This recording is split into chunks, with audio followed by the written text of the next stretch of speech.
घटनाएं हमारे देश में हो रही हैं वे निश्चित ही बहुत ही शर्मनाक है।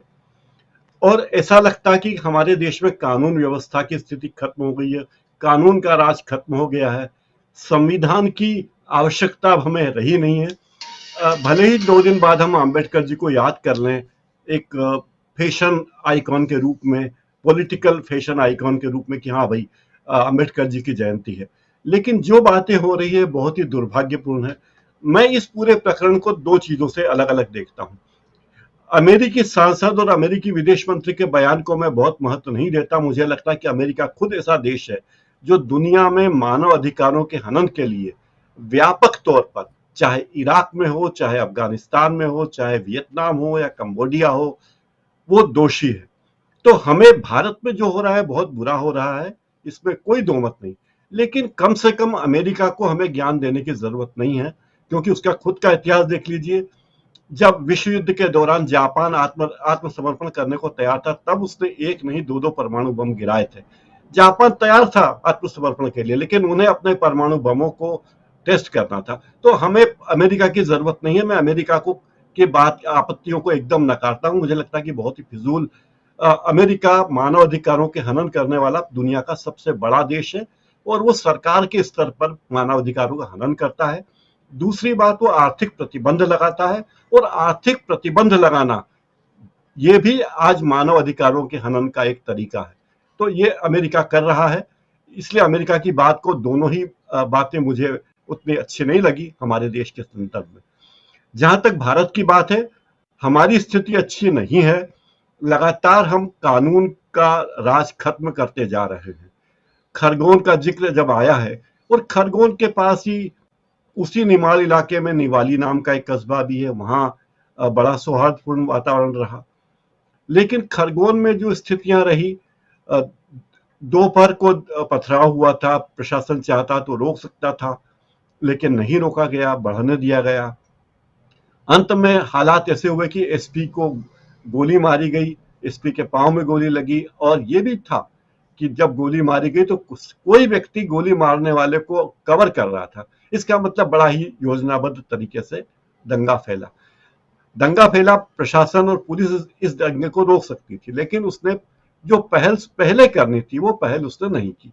दूसरी बात यह कि जब से उत्तर प्रदेश में 10 मार्च से, पिछले 10 मार्च से जब उत्तर प्रदेश में योगी का बुलडोजर आया है, बुलडोजर योगी आए हैं, तब से हमारे मध्य प्रदेश के मुख्यमंत्री माननीय शिवराज सिंह जी चौहान को भी बुलडोजर मामा बनने का शौक लगा है, और वे कानून को अपने हाथ में रखना चाहते हैं। आज, कल और आज 2 दिन में मिलाकर खरगोन में 85 लोगों के, 85 लोगों के मकान दुकान तबाह किए गए, नष्ट किए गए, और वे सभी सभी एक ही समुदाय के लोग थे। यह माना गया कि दंगा फैलाने में केवल उनकी ही भूमिका रही।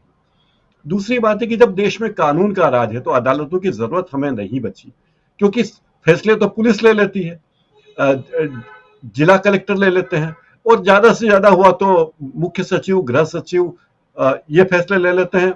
और मुख्यमंत्री को अपनी छवि दिखानी है कि हम बहुत सख्त व्यक्ति हैं, एक तो बात उन्हें ये लगती है। दूसरी बात है कि इसके पीछे जो षड्यंत्र लग रहा है वो लोकल षड्यंत्र है। 1.5 साल बाद, लगभग 1.5 साल बाद मध्य प्रदेश में विधानसभा के चुनाव होने हैं, और यूपी का टेस्टेड फार्मूला मध्य प्रदेश में अपनाने की कोशिश की जा रही है।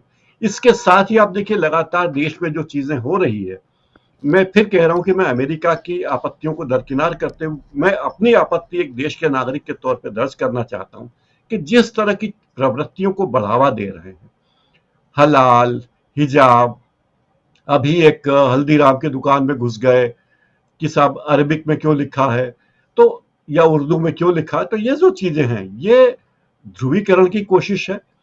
और इस देश में, अब उत्तर प्रदेश की बात करें कि वहां कितने लोग, कितने विधायक मुस्लिम हैं, आबादी के मान से कितने विधायक होने चाहिए, या अगर आप ये देखें कि कितने विधायक जीत पाए हैं, अल्पसंख्यक तो नहीं जीत पाए।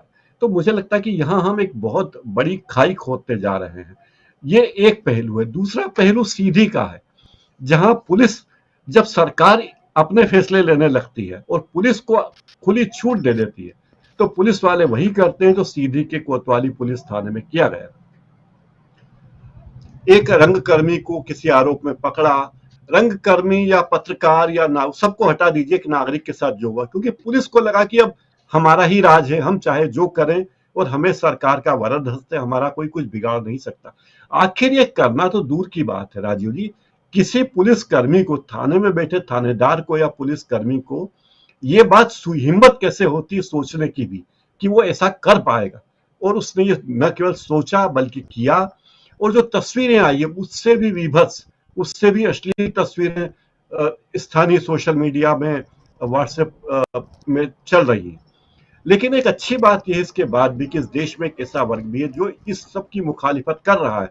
जैसे यहाँ बैठकर हम ही इस बात की मुखालिफत कर रहे हैं कि देश में जो हो रहा है वो सही नहीं है, ये नहीं होना चाहिए, और वो होना चाहिए जो इस देश में, जो ये देश डिजर्व करता है, ये देश सर्वधर्म समभाव को डिजर्व करता है, हमें वो करना चाहिए।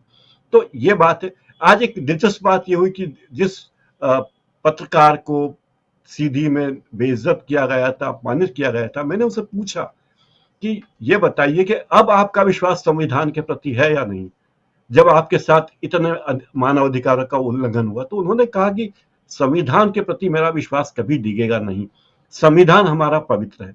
तो अगर हम इस संविधान को मानते हैं तो हम कानून के राज को कैसे मना कर सकते हैं? अगर हम संविधान को मानते हैं तो हम ये कैसे कह सकते हैं कि इस देश में बुलडोजर चलेगा? और बुलडोजर चलाना, बुलडोजर अपने आप में एक ऐसी शक्ति है जिसका उपयोग रचनात्मक कामों के लिए होना चाहिए, लेकिन आपने उसे विध्वंस का प्रतीक बना दिया और एक वर्ग में दहशत फैलाने का प्रतीक बना दिया। तो ये बहुत बड़े शर्म की बात है।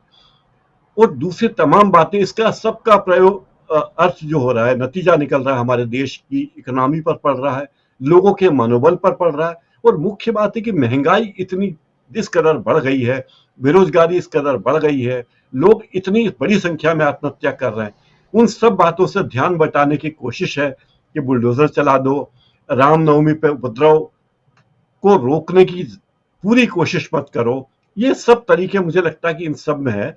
मानव अधिकारों के उल्लंघन के मामले देश में बहुत हो रहे हैं और वे शर्मनाक हैं।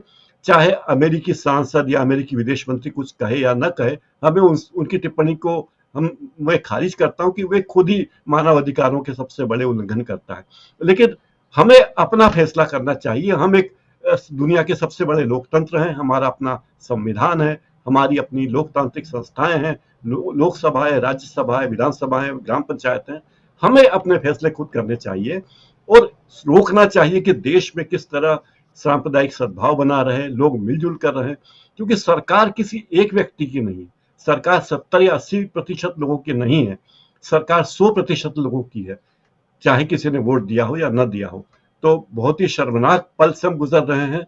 मानव अधिकारों के लिए ये पल बहुत ही शर्मनाक है और मुझे लगता है कि इसका प्रतिरोध हर जगह, हर स्तर पर, चाहे वो सही जगह पहुंचे न पहुंचे, आवाज उठना बहुत जरूरी है। राजीव जी, आवाज उठना जरूरी है, लेकिन आवाज उठाने वालों